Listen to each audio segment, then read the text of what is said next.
Welcome back to the Red Path. Today I'm going to go over the results of an RTT I went to at the weekend, and I just want to quickly apologise. Content recently has been a bit more generic than usual, and the reason for that is with the upcoming Chaos Space Marine Codex and World Eaters rules in just about a month's time, don't really want to commit to things like unit analysis or tactical breakdowns because they'll quickly become irrelevant. Also, you're about to see one version of the new intro video that I'm going to be putting on videos here before long.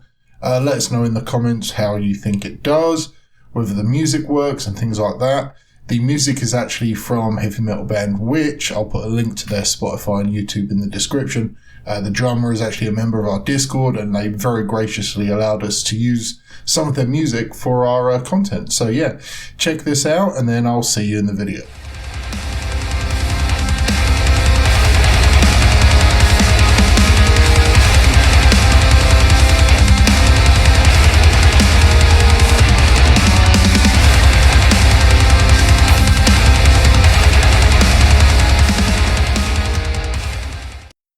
Okay, so this last weekend I went to the Gemhammer Rogue Trader tournament, and there were 18 players, or 18 players showed up. A couple dropped throughout the day. This is normal though, and I ended up having a really good time. I normally do at these events. I do love me some 40k, but I've had a few bad events, and I've talked about that before, where I didn't score so well, didn't feel I played as well as I could do. But this one was a really positive experience. I think I actually performed quite well. Got some good results, and I kind of just want to talk about that and go over some highlights. So the first match I played was against Kevin, KP. We've played 4 or 5 times in these tournaments. Seem to always match up in round 1. Very strong player. He's beat me, I think this will be the 3rd time he beat me. I beat him once, and yeah, this should be the 3rd time he's beat me as we've played. He was playing Death Watch, and our first round pairing was on Recover the Relics, which is Mission 11 in GT Narkmond. So this is, it's a pretty standard, typical game. There's no real amazing special rules to this. It's just a hold 1, hold 2, and you just kill your opponent pretty much. For secondaries, I took Raise the Banners, the Long War and Stranglehold, and KP took Grind Them Down, Stranglehold, and Narkmond. And his list should be on the screen right now, and then there'll be some pictures as well. Now, the reasoning behind this was, I figured, as I knew that he would want to take Stranglehold because it's a 5 objective mission, and most people do, and I took it myself. But I knew if I went first, I could take the Stranglehold and raise my banners onto my 2 home objectives and actually just hold back and let him come to me. And then as he put units on that central objective, because I figured he'd be doing combat squads on his larger blobs of Marines, I'd be able to pick them off one by one and keep popping out the Long War for 2 or 3 points each round. And just to play very defensive, because if I could kill consistently with Break Them Body and Soul, and Raise the Banners, double up Stranglehold and the Long War, I would actually be able to win the game by just playing defensively and just keeping 8 points on my primaries each round. Now, this didn't go entirely to plan. It was working at first, and I know Kevin was very confused as to why I was just having very short turns round 1 and 2. But it actually did kind of work, but he made a gambit in, I want to say, round 4, where he pushed forward, kind of overextended himself, and if it hadn't paid off for him, then I would have quite easily capitalised, killed some of his primary units, and then just stormed forwards. But it worked for him, and sometimes that'll happen. It was a well-calculated risk. Deathwatch are very good, and certainly in the combat phase with the right units.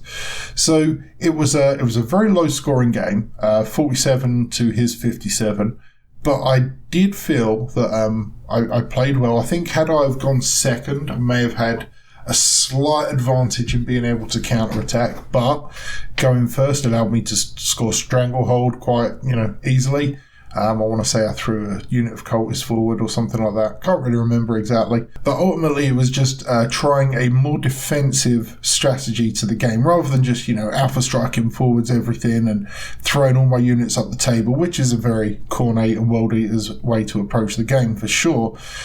I do feel, given our glassy nature, as quickly as we can crumble, sometimes we do have to be a bit more circumspect. So this was a bit of a test. I have tried it out, or forms of this, in TTS quite recently, and it does seem to succeed. Maybe that's just because of my playstyle and the list I'm running, which should have been on the screen at the start of this video.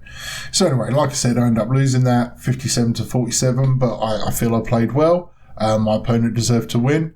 But, that's how it goes. So anyway, that took me into round 2, and this was against Richard and his Astra Militarm. And again, the list will be on the screen right now, and then we'll have some pictures of the battle. So this was on Abandoned Sanctuaries, and I really didn't want to play on this because I hate this mission, because there's no pre-game moves on this, which obviously neuters great strength of a World Eater's force without being able to Apoplectic Frenzy. However, looking at my opponent's army, I knew that if I could get into his lines, I could quickly turn the tide. So I knew I had to use as much terrain as possible to hide my units. I knew if I could lure him out and get some, stepping stone charges for my Terminators and Warp Talons, that I could actually seize the initiative. And I knew the most crucial stratagem for me would be the 6-inch Consolidate, because I needed to clear off his chaff infantry units and then just use the extra movement to go in and tag his tanks, and then I knew if I could do that, it'd be game. So you can see reflected in the score, or whenever I post the score up here, you'll see it was another low scoring game. I did win 44-24 because we only basically made it to round 3 just because of the amount of dice that was needed to be rolled a lot of the time. My opponent obviously had, I want to say, almost 100 infantry models that, took a long time to move around and stuff. Wasn't slow playing by any means, but, it just makes the game run a bit slower when you're using that. But, that's how it goes. One of the favourite moments of this, not only did my Leviathan absolutely tank everything he could throw at him, took, I believe, all 3 Basilisks and the Manticore, and only took 1 or 2 damage in the first round, which just allowed him to just march up the board and do what he wanted. But also Khorne killed 2 characters. And anyone who's in the Discord know what this means. I actually remembered to Chaos Boon on Khorne. So the absolute mad lad, on the first Chaos Boon, I first, spent 1 CP to gain D3 CP for killing a character, and that just evened out, spent 1, gained 1. But then he gained an extra 3 inches of movement, and I used his Consolidate to steal an objective. And then in the next movement phase, he moved his 9, went in and killed, I believe, a platoon commander or something like that, and gained +1 strength, and then consolidated into 2 of the Basilisks. And at that point, I think, was when we called the game. But yeah, it was a really fun game. Cadia for the Imperial Guard can often be quite challenging for Chaos Marines, just because of things like Vengeance for Cadia and a full payload on the Manticores and things like that. But if you can leapfrog between units, charge forwards, absolutely wrench your way through their screens, whether it's 30 conscripts or a veteran squad or just a regular infantry squad, if you can hose them down and then make sure you absolutely maximize your movement, it doesn't take much on one of these kind of Dawn of War maps to get into the meat of their lines. And once you've tagged those guard tanks, it's pretty much over for a guard player. So anyway, this was it was a reasonable win for me, and that took us into round 3, the final round. And I'm actually against Space Wolves, Robert, with an absolutely beautifully painted Space Wolf army. And again, there should be pictures on the screen very shortly. So this was on Tide of Conviction, which is that weird kind of whopper-jawed primary locations where there's 3 on each side. So it's a hold 2, hold 3, hold more mission. And my secondaries, I took Knockman, Assassinate, and Stranglehold. I want to say he had 4 characters, because I know I maxed it out. And then my opponent took Engage, Banners, and Grind Them Down. Now, I did win first turn, which was pretty huge, because it allowed my Warp Talons to just go right in and do what I needed them to do. they went in and took out a Redemptor Dread and a 5-man Intercessor. I think they were Assault Intercessors. In their first activation, I threw 6 of them into the Redemptor, 4 of them into the Intercessors, pumped them up with all the CP drugs they needed, so they got Exploding 5s, an extra AP, and Vets of the Long War, and they murdered their way through what I needed, and then they consolidated and I believe tagged or movement blocked his second Redemptor. Now, I knew that they were dead, but I also knew that they'd traded up well in points. I was actually also very conservative with the rest of my army, barring the Leviathan. The Leviathan came out and had a really great moment where his drop pod dropped down, Long Fangs came out and failed to do more than 1 or 2 points of damage after I popped smoke. So he kind of took out about half the enemy army, it feels like. First turn of shooting, I do know the Leviathan popped 4 of 5 Wolfen, and then in the second round he killed the Long Fangs, charged into the drop pod, killed that, consolidated onto an objective. Then my opponent threw in pretty much all his characters. I can't remember the exact order here, but there was a Primaris Chaplain on a bike, a Librarian with a jump pack, a Justiciar, and the last Wolfen, all piled in, all charged and piled in. Didn't do much damage. I remember he was definitely on his top bracket, and even though we fight last, they all got to fight, my Leviathan was made fight last by the Justiciar. Even with that, they all swung, didn't do much damage. He punched back, killed the Chaplain, and then it flipped over to my turn, and I used all of his shooting into the Justiciar, and melted him straight away with the Fist Melter gun. I think I did 8 damage straight away, and then survived the combat from the other models and just killed them in combat.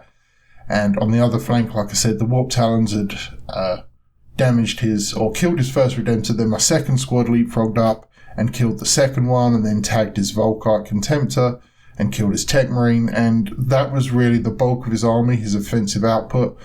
So I actually managed to almost max out, I believe. I think I missed... in fact, I couldn't have scored any more on Ogmund, and I killed all his characters, so I actually maxed out the points available to me. Maybe I could have picked a slightly better secondary. Banners may have been better, but I was anticipating him to come forwards, and he got quite unlucky. I mean, I've got to be honest. He was quite unlucky with some of his dice rolls, especially with his damage on my Leviathan. And his characters kind of whiffed in combat, but that will happen. And, the reason I run the Leviathan is because typically they will absorb a huge amount of damage. I don't expect them to kill much, even though, mathematically they should, but they tend to fail me. However, in this game, absolutely traded up in points and just dominated an entire quarter of the battlefield. So, that was it. I ended up coming 6th overall out of the 18. I think, like I said, there were 2 drops. But I just had an amazing time. And I feel like I got the spark back. I've had a few rough tournaments, especially the one days recently. I had one a few months ago where I got 2 losses and a draw. Had a couple of 1 and 2s. Had a decent GT a couple months ago. But then this one really felt like I was back on form, playing how I want to be playing. Again, this may have been somewhat psychological. Could have been I finally got a list that works well with the missions. Or maybe I'm just really understanding the game a lot better just through constant practice. Now, this is something I just kind of want to share because I know a lot of people, especially chatting in the Discord, a lot of people get down. You have a rough tournament or you're playing a lot of meta armies locally or on TTS, and it can get quite discouraging when you're having a lot of losses in a row. You're having a lot of bad experiences at the table. I've been there. I've had more than my fair share of grumbles, certainly in the Discord. I'll, throw my toys out the pram quite often and have a bit of a salt shake. But it does turn around. And at the end of the day, I think the lesson I need to remember, and I want to kind of share, I guess, is to just keep practicing, keep getting the reps in.